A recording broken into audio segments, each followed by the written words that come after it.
E eu gostaria de já começar perguntando para o Chico Xavier.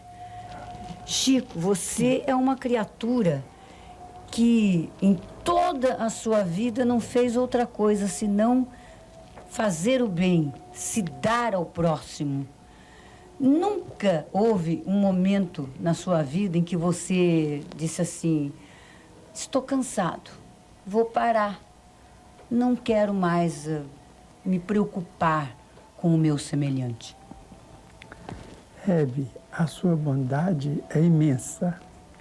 Eu devo dizer que não me sinto na condição de alguém que fez ou faz o bem, mas durante toda a minha vida procurei sempre cumprir com o meu dever diante da comunidade e diante da minha própria consciência. Então, tenho, graças a Deus, muita tranquilidade em minha vida interior.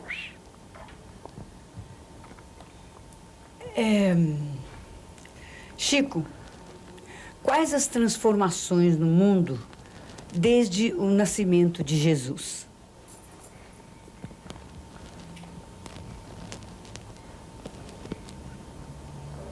Os espíritos amigos sempre me explicam que as transformações da Terra, desde o tempo de Jesus, são gradativas. Essas transformações ainda não se complementaram, porque o mundo precisava de estabelecer para a sua própria felicidade muitas renovações que eram difíceis e a lei de Deus não permite violência. Então essas transformações vêm sendo efetuadas de tempos a tempos, de época para época. Essas transformações que nós vemos, toda a melhoria espiritual na humanidade decorre do tempo de Jesus para cá.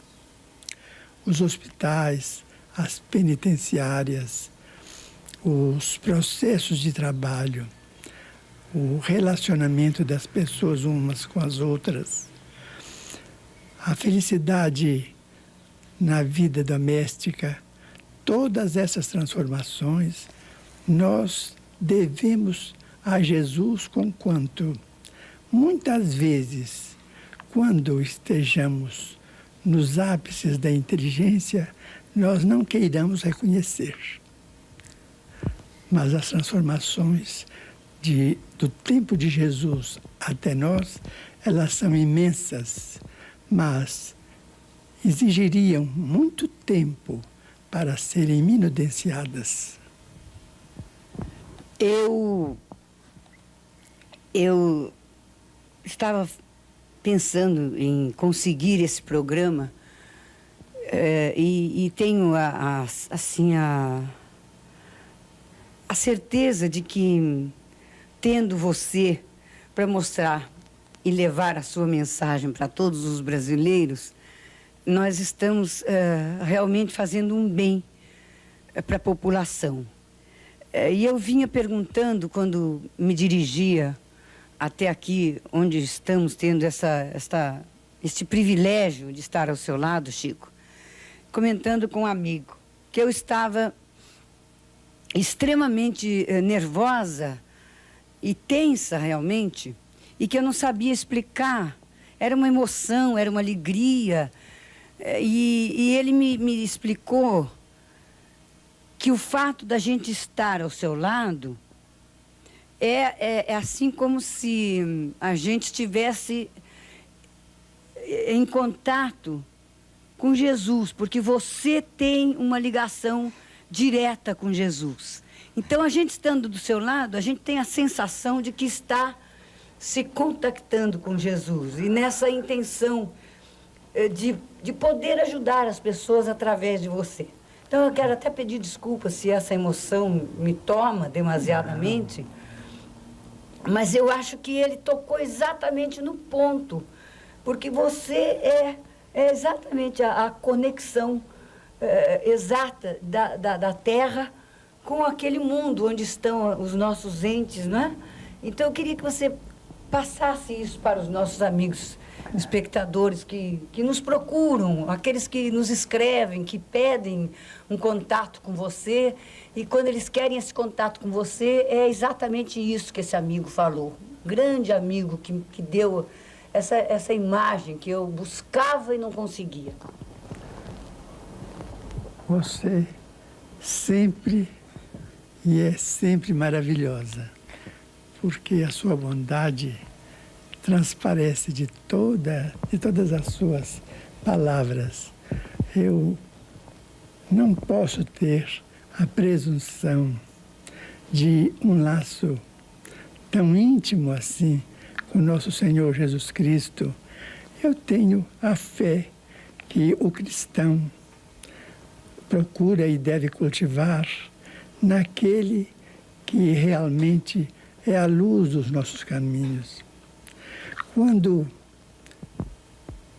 logo depois do nascimento de Jesus, existiu uma figura que sempre me impressionou muito. Ela é descrita no versículo 25 do capítulo 2 do Evangelho do apóstolo São Lucas.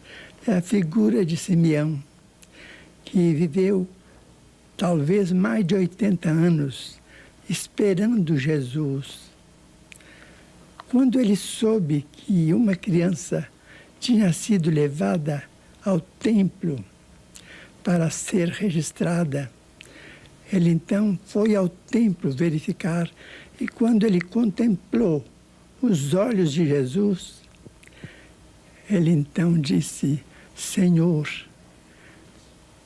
agora despede em paz o teu servo, segundo a tua palavra, porque os meus olhos viram a salvação.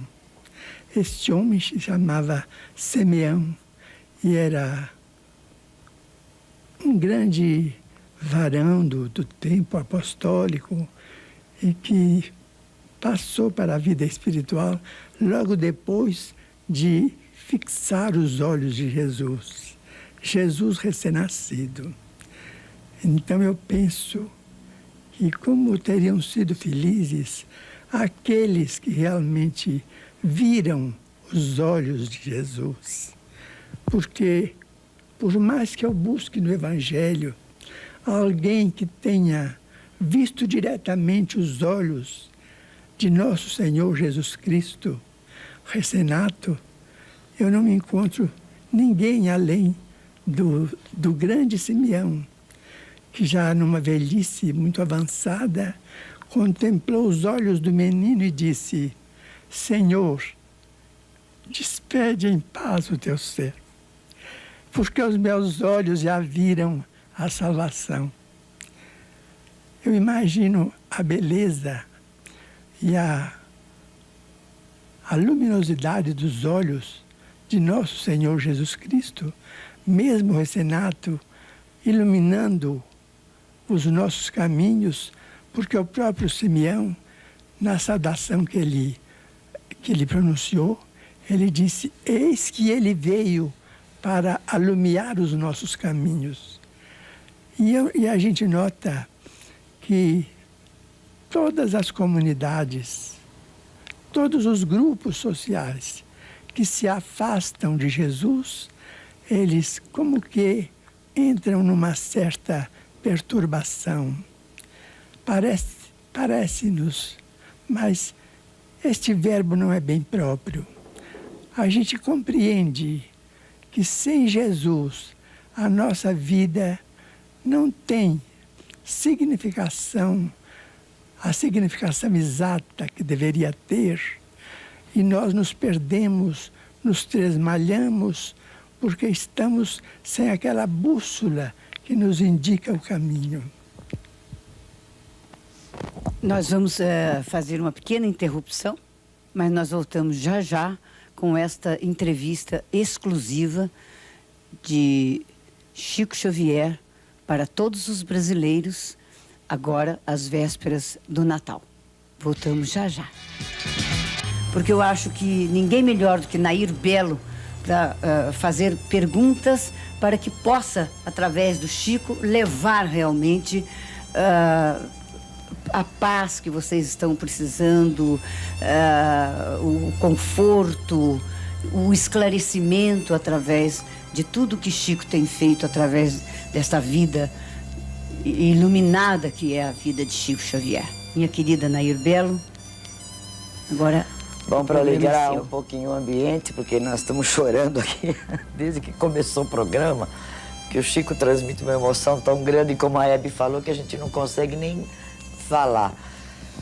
E agora, nesse mês de dezembro, vai fazer 10 anos que meu filho morreu, depois de 1 ano e meio, depois de várias idas a Uberaba. Eu tive a graça de receber uma carta psicografada de 90 páginas naquela noite, né, Chico? Né? E com muitos detalhes, com muitas coisas lindas,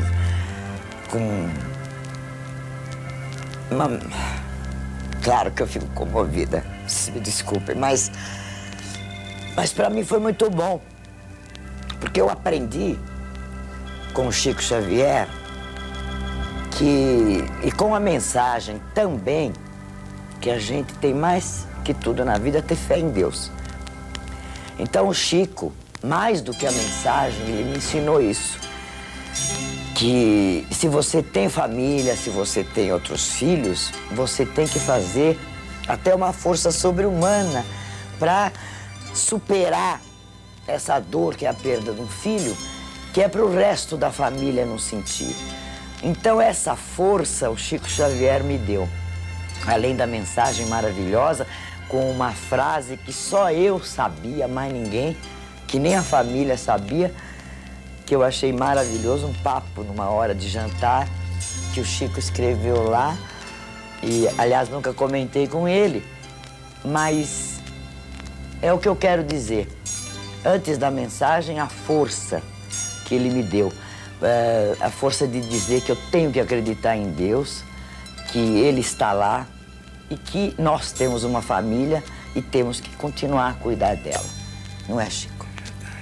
É verdade. Bom, então agora eu aproveito e quero fazer uma pergunta, porque você estava falando sobre Jesus Cristo. E eu queria perguntar para você, e as pessoas que não acreditam em Jesus Cristo? Como é que ficam? Por exemplo, tem várias religiões, mas como eu estou ligada mais à família israelita, ao judaísmo, e eles não acreditam em Jesus, não é? Então, como é que fica depois de tudo aquilo que você falou? Eu tenho aprendido com os amigos espirituais que o Antigo Testamento é o símbolo do homem batendo as portas da providência divina, pedindo uma revelação de luz para que a estrada da criatura humana seja iluminada. E que o Novo Testamento é a resposta da divina providência ao homem, muitas vezes desesperado, ensinando esse caminho. Os profetas significam a pergunta e Jesus a resposta.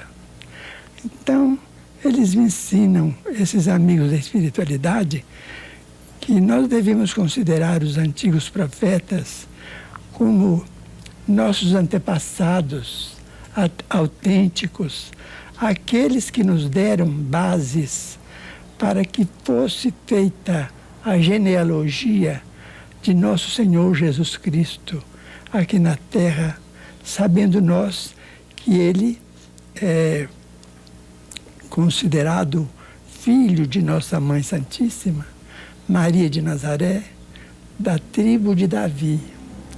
Então nós devemos aos nossos antepassados o maior respeito. E no texto de Isaías, no Antigo Testamento existem trechos que são absolutamente proféticos, anunciando aquele que viria até nós para se sobrecarregar de nossas dificuldades, para liquidá-las. Basta que se leia o livro de Isaías para que vejamos a importância do judaísmo e que o cristianismo é filho do judaísmo, consequentemente, portanto, nós não poderemos encontrar diferença nenhuma, mas sim um respeito muito grande para com aqueles que sofreram e lutaram tanto para que Jesus viesse até nós. Chico Xavier, nós estamos muito preocupados com o mundo de hoje. Eu não sei, essas enchentes, de repente secas terríveis, terremotos, as últimas catástrofes que aconteceram no México, na Colômbia, nos Estados Unidos. Será que isso tudo que está acontecendo agora está realmente chegando ao fim e nós ainda não nos apercebemos?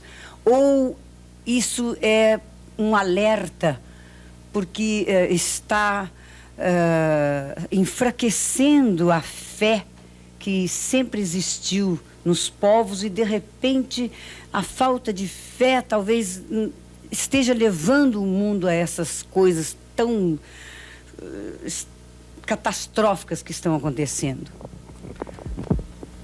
Hebe, muitas vezes nós falamos em fim do mundo, mas a verdade é que se houver um fim do mundo, este fim do mundo se debitará à ambição e ao ódio entre os homens, mas não a uma ordem divina. Vejamos bem a questão dos armamentos. Os armamentos são cada vez mais especializados para veicular a morte de milhões de pessoas. Então, o homem não tem que indagar sobre o fim do mundo, porque qualquer transformação mais trágica do mundo virá do homem e não da bondade de Deus. Agora, sobre os nossos tempos, nós vamos pensar num problema que deve ser examinado. Nós estamos no término de um milênio, o segundo milênio da vida cristã. Este segundo milênio foi caracterizado por guerras quase que constantes, sendo que a primeira durou 195 anos, em que os homens se exterminaram uns aos outros, criando dificuldades kármicas para a humanidade muito grandes. Foram as guerras das cruzadas. Elas persistiram pelo espaço de quase 200 anos, de mais ou menos de 1098 a 1229, mais ou menos por aí. De modo que começou a guerra entre os cristãos e os não cristãos. E as lutas foram terríveis. De acordo com as possibilidades bélicas daquele tempo, do princípio do milênio, elas foram tão cruéis quanto as da agora, em que a inteligência humana refinou o processo de extermínio. De modo que tivemos guerras numerosas, entre as quais vamos destacar uma durou 100 anos, entre a França e a Inglaterra, no século XIV e no século XV. Essas guerras não foram brincadeira. As criaturas humanas adquiriram fichas kármicas muito dolorosas, porque tudo aquilo que nós semeamos, nós devemos colher. Então, no fim deste século, nós estamos colhendo o que nós temos semeado, quase que desde o princípio. Agora, tivemos agora, ao que nos parece, se é verdade que a imprensa, se é verdade o que a imprensa veiculou sobre o encontro de Genebra, os maiores estadistas, os chefes das superpotências, eles combinaram em que não se deve endossar nem praticar a guerra nuclear, porque nessa guerra nuclear não haverá vencedores. Isto já é o princípio de uma bênção de nosso Senhor Jesus Cristo para sossegar a fúria do ódio entre as nações e atenuar os sofrimentos criados pelos próprios homens sobre as suas próprias cabeças. Porque, Chico, pelo que a gente tem visto, e você agora tocou num ponto realmente, né, do encontro dos dois mandatários, né? Eu estou aqui com um livro, Paz, que é tudo que o que o mundo deseja, né? Paz. Mas paira sobre nossas cabeças uma profecia de uma terceira guerra. Tudo indica que, se não trabalharmos coletivamente com todos os meios ao nosso alcance para que isso seja evitado, de fato, uma nova calamidade pode ocorrer sobre nós. Agora, vamos fazer a força possível para que isso não aconteça, ou que aconteça pelo mínimo, se é que nós não podemos estar livres de débitos tão grandes, de modo que, se nós pudéssemos incentivar o princípio da paz em todos os lugares, em todos os corações, se nós conseguíssemos levar a mensagem de nosso Senhor Jesus Cristo sem separação, sem dogmas, sem qualquer ideia de hegemonia, de interpretação de um ponto de vista religioso sobre outro, se nós pudéssemos levar para a frente aquela bandeira que Ele nos deu, declarando positivamente: amai-vos uns aos outros como eu vos amei. Ele não esperou por nosso amor e nem espera nosso amor. Ele nos ama e por isso não nos abandona. Depois de toda a tragédia do Calvário, quando ele volta ao convívio dos seus próprios companheiros, ele diz: estarei convosco até o fim dos séculos. Ele não se queixa, ele não se queixa, ele não se lamenta, ele não acusa ninguém. Não há notícia no Evangelho de que Jesus tenha voltado do reino espiritual, onde ele é a luz refletindo o próprio Deus. Não consta no Evangelho que ele tenha vindo reclamar contra Pedro ou contra Tiago, esperando que me desculpem essa intimidade, porque devemos dar os títulos merecidos às personalidades do Evangelho. Ele não recriminou companheiro algum pela deserção. Ele apenas disse: estarei convosco até o fim dos séculos. De repente, quase que Chico faz um autorretrato, né, Nair? Porque o Chico é exatamente isso. Ele não se queixa, ele não se cansa, ele está sempre sempre com essa humildade que vocês estão vendo. E foi por isso que nós realmente nos sentimos assim recompensados o ano inteiro pelo nosso trabalho quando conseguimos trazer essa entrevista com Chico Xavier, que vai continuar. Nós vamos fazer uma pequena pausa, mas daqui a pouco estaremos de volta com Chico Xavier para todo o Brasil, em cada lar brasileiro, trazendo a sua mensagem de paz e de muito amor. Voltamos já já. De volta já um pouco menos tenso, a emoção sempre muito grande. Mas é que eu, no intervalo aqui, estava perguntando para o Chico se ele tem, assim, noção do que ele representa para a gente, do que ele passa para a gente, se em algum momento ele parou para pensar no que ele representa. Eu gostaria que ele mesmo desse a resposta, porque realmente é uma resposta que só poderia partir de Chico Xavier. Você tem noção, Chico, do que você representa para todos nós, para o mundo? Eu represento aquilo que um pé de grama representa numa cancha de futebol, né?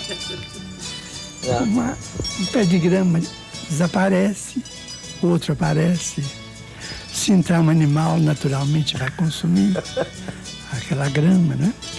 Há pouco tempo, uma senhora de Goiânia me trouxe um livro e me disse: eu vou pedir a você para você verificar, porque este autógrafo está adulterado. Ele está assinado Cisco Xavier.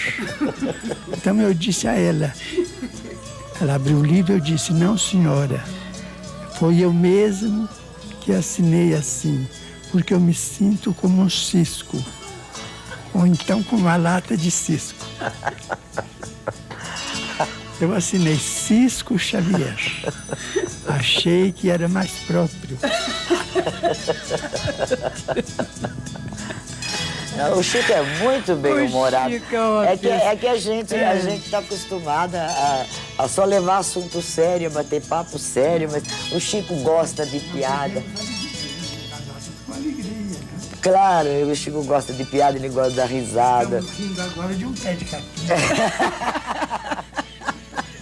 Mas é como o Irineu, meu marido, fala: você já é uma árvore bem grande e nós somos a graminha.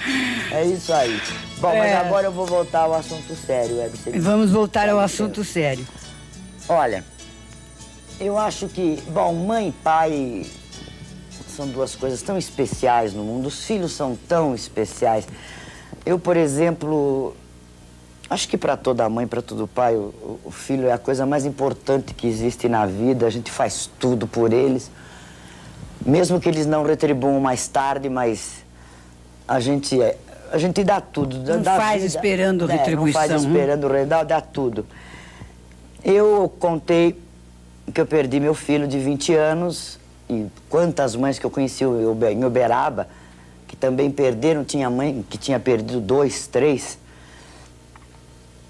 Agora, eu queria perguntar para você, uma família, um pai e uma mãe, que uma criança, porque eu vi muitas crianças excepcionais lá em Uberaba, muitas. Então, eu gostaria de saber se uma criança excepcional é karma, que a gente diz, né, em termo espiritual, karma, o sofrimento é dos pais ou da criança?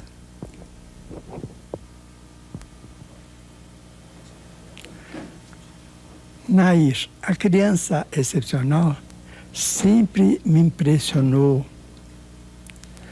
pelo sofrimento de que ela é portadora, não somente em se tratando dela mesma, mas também dos pais. E isso tem sido tema de várias conversações minhas com o nosso Emmanuel, que é o guia espiritual de nossas tarefas. Ele então diz que, em regra geral, a criança excepcional é o suicida reencarnado. Reencarnado depois de suicídio recente. Porque a pessoa, quando pensa que se aniquila, ela está apenas estragando ou perdendo a roupa que a providência divina permite de que ela se sirva durante a existência, que é o corpo físico. A verdade é que ela, em si, é um corpo espiritual. Então, os remanescentes do suicídio acompanham a criatura que praticou a autodestruição para a vida do mais além.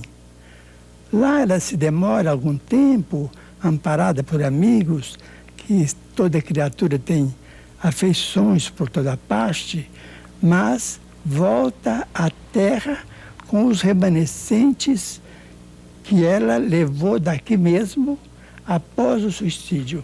Se uma pessoa espatifou o crânio, se o projétil atingiu o centro da fala, ela volta com a mudez.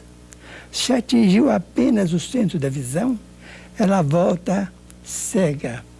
Mas se atingiu determinadas regiões mais complexas do cérebro, ela vem em plena idiotia. E aí os centros fisiológicos não funcionam. A endocrinologia teria de fazer um capítulo especial para estudar uma criança surda, muda, cega, paralítica, porque aí a criatura feriu a vida no santuário da vida, que é a parte mais delicada do cérebro. Se ela suicidou-se, mergulhando-se em águas profundas, ela vem com a disposição para o enfisema infantil ou da mocidade, dos primeiros dias da vida. Se ela, por exemplo, se ela se enforcou, ela vem com a paraplegia depois de uma simples queda, que toda criança cai do colo da ama, do colo da mãezinha. Então, quando o processo é de enforcamento, a vértebra que foi deslocada no enforcamento vem mais fraca e numa simples queda, a criança é acometida pela paraplegia. E nós vemos por aí outras crianças que vêm completamente perturbadas. A esquizofrenia, por exemplo, que é o suicídio depois do homicídio. O complexo de culpa adquire dimensões tamanhas que o quimismo do cérebro se modifica e vem a esquizofrenia com uma doença verificável, porque através dos líquidos expelidos pelo corpo é possível detectar os princípios da esquizofrenia. Mas a esquizofrenia é o homicida que se fez suicida, porque o complexo de culpa é tão grande, o remorso é tão terrível, que aquilo se reflete na própria vida física da criatura durante algum tempo ou muito tempo. Mas uma criança retardada, ela sente o que a mãe e o pai falam para ela, por exemplo? Palavras de amor ou palavras sem amor, bruscas? Ela sentem, ouvem, registram e sabem de que modo estão sendo tratadas. Elas são profundamente lúcidas na intimidade do próprio ser. A criança vem somente com aqueles que têm capacidade para amá-la e ajudá-la a passar aquele transe temporário de 13, 20, 30 anos, que geralmente os excepcionais desencarnam muito cedo. Só com criaturas. A certa feita, uma senhora em Uberaba nos procurou e me disse: mas eu sou mãe dessa criança excepcional, eu me sinto uma criatura amarga, sofro muito com isso. E o que Emmanuel disse para mim? Ele disse assim: minha filha, a maternidade é um privilégio que Deus concedeu à mulher. Então, toda mulher desfruta deste privilégio da providência divina. Mas os filhos excepcionais são confiados tão somente às grandes mulheres que têm capacidade de amar até o infinito. Eu sou obrigada a interromper por alguns minutos essa entrevista, porque acho que não precisa explicar, né? Não precisa explicar. Mas nós vamos voltar já com Chico Xavier neste nosso programa especial para Natal, para todas as famílias brasileiras e para todos os estrangeiros que moram no Brasil e que nós temos assim o prazer todas as semanas de poder entrar em vossos lares. E isto hoje para nós representa assim como um presente de Natal que estamos oferecendo a vocês pelo ano de 85, por tudo que vocês nos ofereceram de alegrias, de índices, de mensagens, de pedidos. Então eu acho que essa foi a maneira que nós encontramos de retribuir tanta coisa boa que vocês nos proporcionaram. E eu acho que melhor do que Chico Xavier dentro da sua casa nós não encontraríamos realmente. Nós voltamos já. Ô Chico, me conte uma coisa. Existirá algum significado especial no nome de Jesus? Você poderia citar assim para todos nós um fato pessoal do seu conhecimento? Eu peço licença para contar alguma coisa a respeito. Aí, por volta de 1953 até 59, quando mudamos para Uberaba, nós sempre, desde muitos anos, fazíamos assistência. Uma assistência carinhosa de levar uma oração ou a expressão de fraternidade a doentes, a necessitados. Quando uma senhora nos pediu para visitar a irmã dela, que tinha se tornado hemiplégica e muda. A moça, de uns 40 anos, chamava-se Valéria. Então fomos a primeira vez, nós fazíamos sempre aos sábados.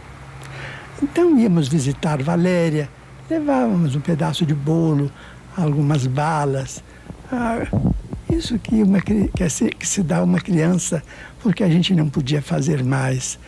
Mas visitávamos Valéria com muito carinho e eram diversas casas e Valéria estava numa delas. A irmã dela chamava-se Dona Laura.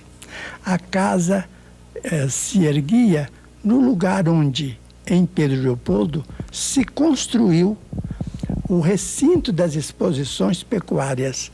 Eu estou explicando porque alguém na minha cidade poderá perguntar onde estava esta casa. Estava no lugar onde está hoje o recinto das exposições pecuárias. Então visitávamos todos os sábados. Durante uns 6 anos visitávamos Valéria e levávamos uma prece. Ela guardava um pedaço de bolo debaixo do travesseiro. A irmã dela, a dona da casa, muito distinta, muito amiga, nos recebia com muito carinho. Num sábado eu fazia a prece. No outro sábado, um outro amigo fazia a prece. No outro, uma senhora fazia a prece. E assim estávamos há uns 6 anos, quando Valéria foi acometida por uma gripe uma gripe pneumônica muito séria, E Dona Laura chamou o médico avisou que ela estava às portas de uma pneumonia, e a pneumonia se manifestou.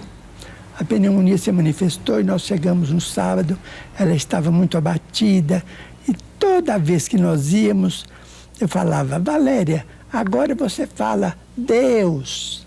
Ela lutava muito para falar, porque ela entendia tudo, mas não conseguia. Eu falava: fala assim, Jesus, Valéria. Ela fazia força, mas a língua enrolava e ela não conseguia. Mas isso se repetiu durante mais de 6 anos. Mas nesse sábado da pneumonia, eu falei: Dona Laura, ela está com febre muito alta. O que diz o médico? Não, o médico está tratando, já deu bastante esses antibióticos e ela está bem medicada. Eu falei assim: tá bem, então agora em vez de virmos ao sábado, viremos todo dia. Íamos todo dia, mas ela sempre piorando. Então no último sábado, depois que fizemos a prece, eu falei: Valéria, fala Jesus, fala Deus. Ela, mas não falava. Eu falei: Valéria, Jesus andou no mundo, curou tanta gente, tantos iam buscá-lo nas estradas, ou na casa onde ele permanecia, e pedia a ele a graça da melhora ou da cura, e foram curados. Lembra de Jesus andando e você caminhando, embora você não esteja caminhando há tantos anos. Lembra de você caminhando e chegando aos pés dele dizendo: Jesus, fala Jesus. Aí ela falou: Zozuzo, Zozuzo. Eu falei: meu Deus, mas que alegria. Valéria falou o nome de Jesus. Mas que coisa maravilhosa. Dona Laura, venha cá para a senhora ver. Ela com muita febre, mas ficou satisfeita. Fala: Zozuzo, Zozuzo. Eu não esqueço daquele nome vibrando nos meus ouvidos. Eu falei: ela vai melhorar. Ela está falando de Jesus, Dona Laura. Nós todos muito alegres, ela sorrindo, mas desinteressada do bolo que tínhamos levado, a febre muito alta. Eu falei: Valéria, repete, eu estou tão interessado, eu estou tão feliz de ver você falar o nome de Jesus. Fala Zozu, Jesus. Ela falou Zozuzo, Zozuzo, mas dando todas as forças. Aí saindo assim: não, se Deus quiser, ela está muito melhor. Mas no outro dia, de manhã, chegou a notícia de Dona Laura que Valéria tinha falecido pela manhã, tinha desencarnado. Fomos para lá e tal, e lembramos muito aquela amiga que estava partindo, né? Nos comoveu muito e sofremos bastante, porque ela era muito, muito querida. Ela era muito uma criatura que não falava, mas ela tinha gestos extraordinários. Mas os anos rolaram, os anos passaram. Eu mudei para Uberaba e em 76 eu fui vítima de um infarto. De um infarto que me levou, o médico então me hospitalizou em casa. Disse assim: não, você pode conturbar o ambiente do hospital com visitas, é melhor você ficar hospitalizado em casa. A porta do quarto ficará com acesso apenas a essa senhora que é enfermeira. É uma senhora que está conosco, de nome Dona Dinorá Fabiano. Então, Dona Dinorá é que entrava, era a única pessoa que entrava, para eu ficar 20 dias mais ou menos imóvel. E eu fiquei, mas isso não me impedia que os espíritos me visitassem. Então, muitos amigos desencarnados de Pedro Leopoldo, de Uberaba, entravam assim, à tarde ou à noite, entravam e eu conversava em voz alta. Eu falei: Dona Dinorá, quando a senhora me encontrar falando sozinho, a senhora não se impressione. Eu estou conversando com alguém. Ela falou: não, eu compreendo. Ficou naquilo, não é? E uma tarde entrou uma moça muito bonita no quarto e tinha sempre uma cadeira perto da cama. Ela entrou e eu falei, pode fazer o favor, pode sentar, mas falei em voz alta. Ela falou assim, você não está me conhecendo? Eu falei, olha, a senhora vai me perdoar, eu tenho andado doente, com problema de circulatório, e eu estou com a memória estragada, eu não estou me lembrando, mas era uma desculpa. É porque eu não estava reconhecendo mesmo. Então ela falou assim, mas nós somos amigos, eu quero tão bem a você. Uma moça morena, muito bonita. Aí eu falei, olha, eu não posso, assim, de momento, fazer muito esforço de memória, porque o médico me recomendou repouso mental. Também a senhora faz o favor de dizer o nome. Ela falou assim, não, eu não vou dizer, eu quero ver se você lembra. Eu falei, ela assim, eu sou uma das suas amizades, de Pedro Leopoldo. Eu falei assim, então a senhora pode falar, se a senhora falar Maria ou Alice, eu conheço tantas, então falo o sobrenome da família, porque pela família eu vou saber. Ela falou assim, não, eu não vou falar, eu vou falar um nome só. Quando eu falar, você vai lembrar de quem é que eu sou. Eu falei, então a senhora faz o favor, fala o nome que a senhora quer falar. Ela falou assim, Zozuzo. Eu falei, ai meu Deus, é Valéria, meu Deus. Ela foi Valéria, visitar. como você está bonita. Eu não mereço a sua visita. Eu disse, não, mas eu vim lembrar os nossos sábados, em que nós orávamos tanto. Eu lembrei da última palavra e vim te trazer confiança em Jesus. E pôs a mão no meu peito e a dor desapareceu. Então isso para mim, eu acho que o nome de Jesus é tão grande que remove os nossos obstáculos orgânicos. Eu estou com uma angina que ficou como sendo uma herança do infarto. Mas uma angina muito bem controlada. Eu sigo as instruções médicas, as instruções dos amigos espirituais. Me abstenho de tudo aquilo que eu não posso usufruir, de modo que eu, graças a Deus, estou, vamos dizer, eu estou doente, mas estou são. Se alguém puder compreender.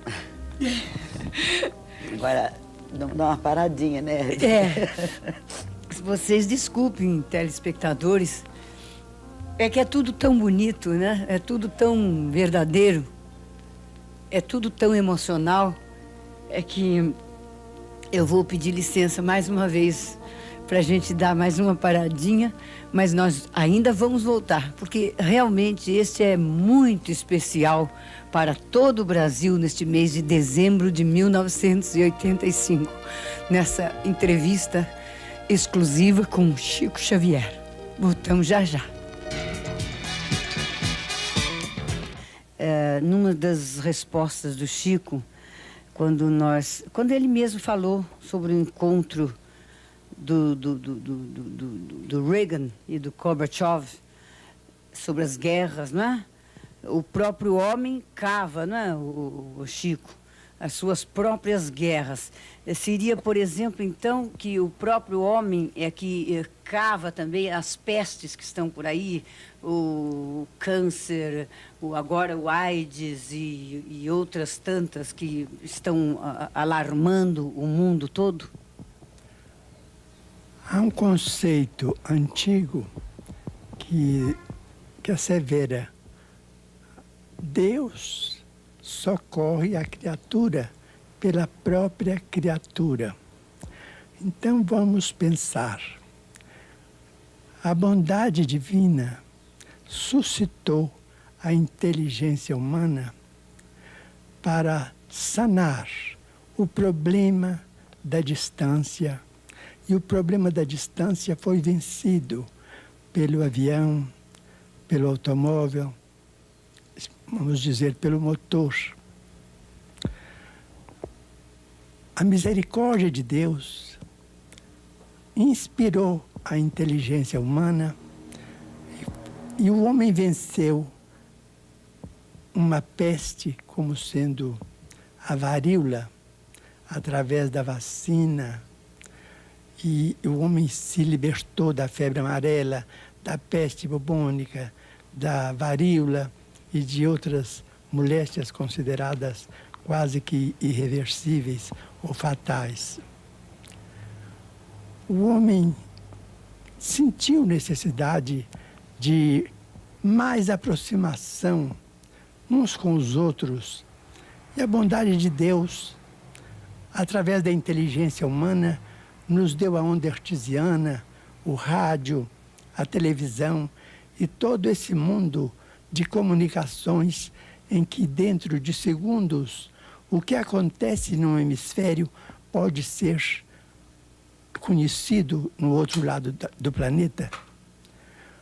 Então, nós vemos, por exemplo, o homem sentiu o flagelo da fome, mas a bondade de Deus suscitou à cabeça humana diversas formas de produção e, sobretudo, o transporte rápido. E o transporte rápido, se ele é exercido fielmente, ele aniquila a fome. A fome deixou de existir. Mas a inteligência humana não foi ainda capaz de eliminar o ódio criado por ela mesma. Porque Deus não criou o homem para ter o destino de um robô, mas sim de ser um cooperador inteligente do próprio Deus na criação. Então, em matéria de sentimentos, Deus não podia violentar o homem. A guerra se deve ao ódio entre os povos, que ainda não foi vencido, porque Deus não é pai de violência, mas sim pai de infinito amor, e deixa por conta dos seus filhos a necessidade, a solução das necessidades da confraternização geral entre todos, o amor entre todos, a simplicidade, a humildade, a bondade, a compreensão humana, para que a violência seja banida da terra. Enquanto o homem odiar, enquanto houver ressentimento no coração de alguém, porque o ressentimento é um pedacinho da guerra, enquanto houver ressentimento, então nós somos obrigados a considerar que devemos esse flagelo ao homem considerado aos homens e às senhoras do mundo, porque ele não é problema que pudesse vir um auxílio exterior para ser exterminado, porque tudo que é perigo exterior, Deus tem suscitado a ciência humana, os recursos para que esses perigos sejam eliminados.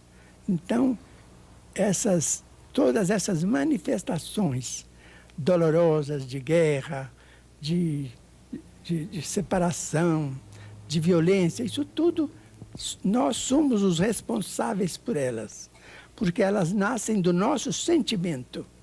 Agora, as doenças, mesmo as que hoje são consideradas perigosas, como sendo o AIDS, por exemplo, e outras doenças, nós confiamos em Deus, que a ciência vai descobrir meios de vacinação, de imunização das criaturas, e todos os males físicos, como o câncer, serão debelados, porque também a tuberculose e a lepra foram debelados.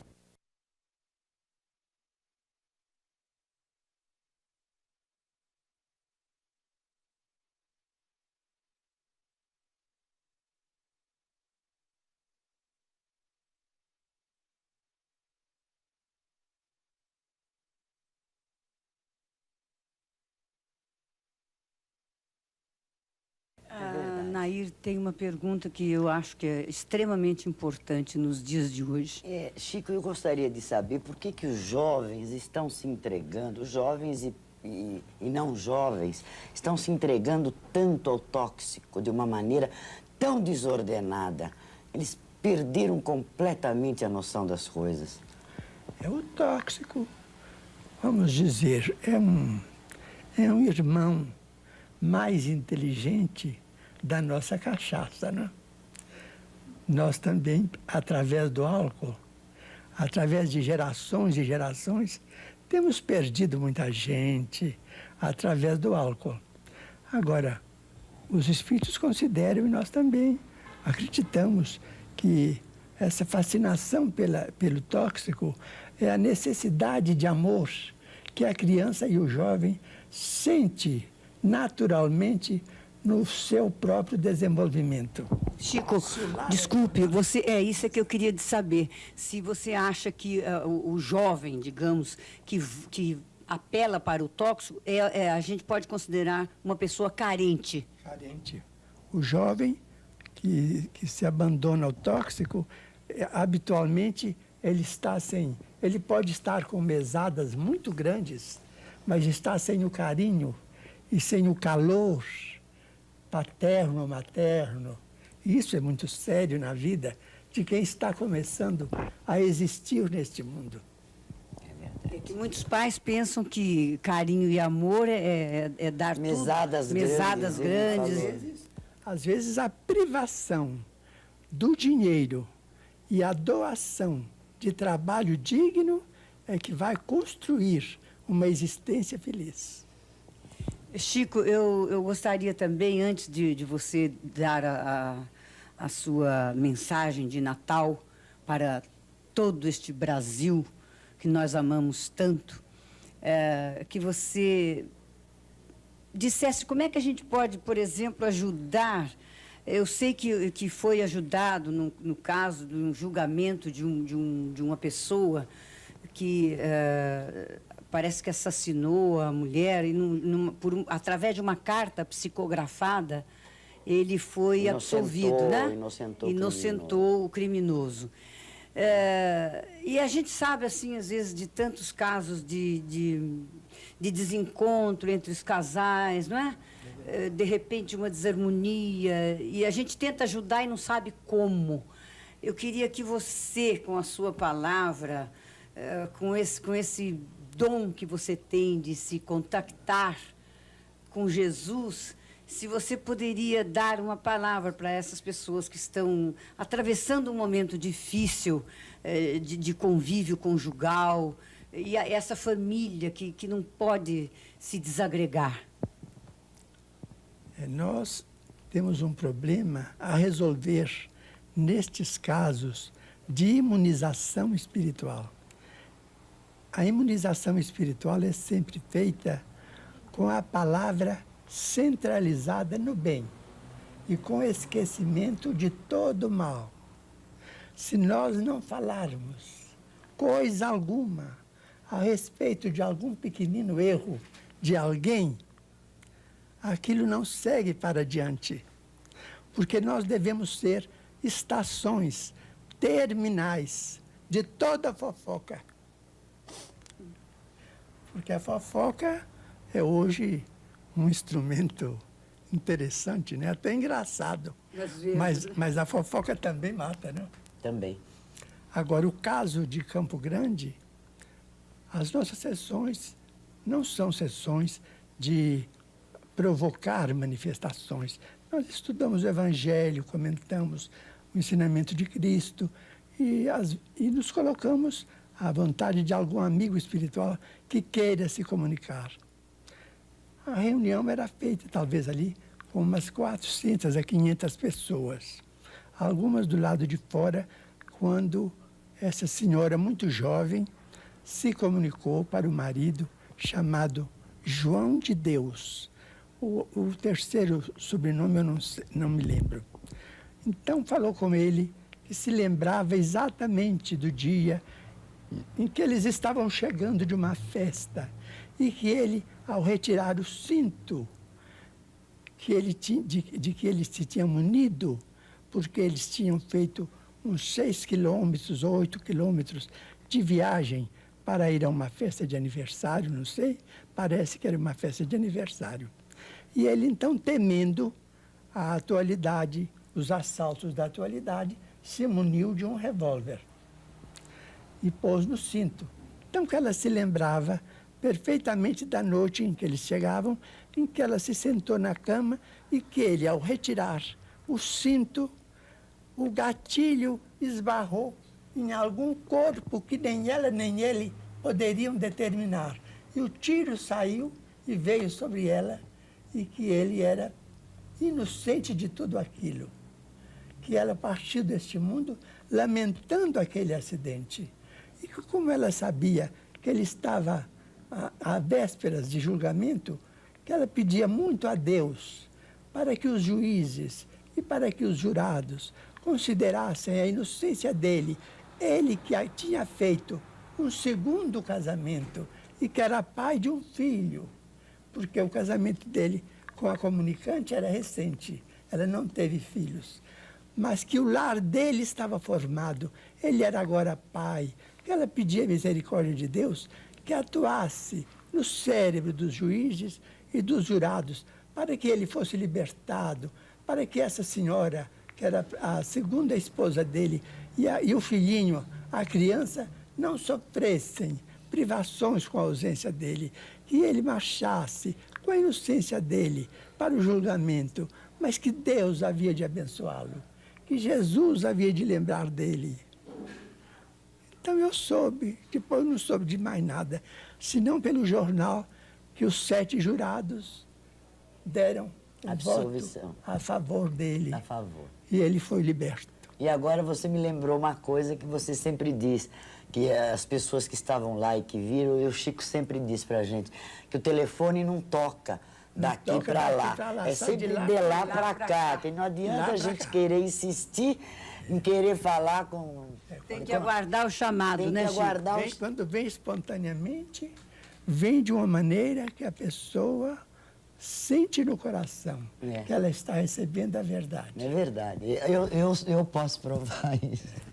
Nós vamos fazer uma ligeira interrupção e voltaremos daqui a pouquinho para a mensagem de Natal especial de Chico Xavier para todos nós que moramos no Brasil. Estrangeiros e brasileiros, vai ser realmente uma mensagem muito especial, porque este é um programa especial para você, amigo telespectador, que nos prestigiou durante o ano de 1985 através da Rede Bandeirantes. Daqui a pouquinho, a mensagem de Natal de Chico Xavier. Vamos ler a mensagem recebida por nós no Grupo Espírita da Prece em Uberaba, na noite de 21 de setembro deste ano de 1985.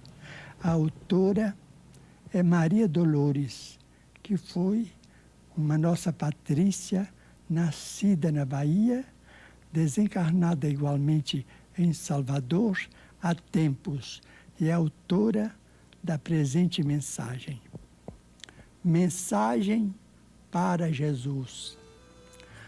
Ante o Natal, Jesus, aqui agradecemos o progresso da terra em resplendores, desde o mar vasculhado às alturas imensas em que o homem pesquisa os mundos exteriores. Entretanto, perdoa-me se em prece tenho os quadros de dor que te apresento, as crianças sem lar, sobre o colo da noite e as mães vencidas pelo sofrimento, os doentes que vagam na intempérie, implorando o agasalho de um lençol, e os velhinhos no escuro das calçadas que morrem aguardando uma réstia de sol, os enfermos que choram na esperança de pequeno socorro que não vem, e os corações cansados e infelizes que atravessam a vida sem ninguém. Induze-nos, Senhor, a buscar todos eles, os tutelados teus, nossos próprios irmãos. E a fim de auxiliá-los como estejam, ensina-nos, Jesus, a unir as nossas mãos. Natal, Feliz Natal, todos cantamos ao coro fraternal de todas as igrejas. Louvado seja Deus que te enviou à terra, mestre do coração. Bendito sejas, Maria Dolores.